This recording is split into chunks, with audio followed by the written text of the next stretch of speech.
नमस्कार मित्रों, नमस्कार। आप सबको मेरा नमस्कार। मेरा नाम अश्विन वैद्य है।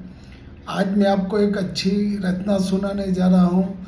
जब मिले थे तुम अच्छे लग रहे थे, इतने दिनों के बाद मिलना तुमसे बहुत सुखद अनुभव था।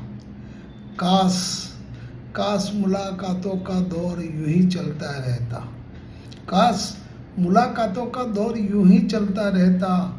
काश एक दूजे का एहसास यूं ही सदा बनता रहता। काश एक दूजे का एहसास यूं ही सदा बनता रहता। पर एक होना भी तो नहीं था हमारा लक्ष्य। दूर रहकर भी तो सदा महसूस की है हमने नजदीकियां। दूर रहकर भी हमने महसूस की है हमने आपकी नजदीकियां। शायद इसी अनदेखी डोर को जिससे बंधे हम इस दुनिया में कहते हैं प्यार। Thank you, thank you, thank you.